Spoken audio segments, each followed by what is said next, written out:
Pastured animals will always be inconsistent in the sense that we rely heavily on nature to help us produce this nutritious food. At any different time, during all the different seasons, the nutrition is different from pasture. In the spring, there's plenty of new growth, lots of bugs and grubs, whereas in the fall, those tend to start falling off. As a feed source, we are able to offer them a grain ration to help supplement their diet, but to a certain extent, there's a big amount of inconsistency in what our birds eat. It's a marketer's job to make their product appealing, and in doing so, full transparency isn't necessarily required. So you want to be careful in knowing exactly who your farmer is. The only way to really trust your food source is to know the production practices of the farmer that you support. We all became aware of the local food movement.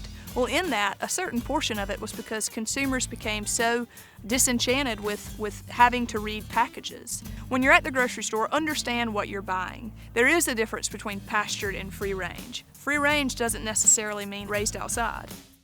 Consumers at the grocery store, you'll notice that on industrial birds, the breasts are really large, and it's because as consumers, we've all voted that boneless, skinless breasts are the best products on the market. For pastured birds, because they're moving around, exercising, getting nutrition, chasing their food, and running from predators, they build more muscles in their legs. So they'll have a smaller amount of breast meat and larger legs and thighs. So in cooking pasture-raised birds, it's important to remember that there's a smaller amount of fat on these animals. They literally run through the pasture all day, every day.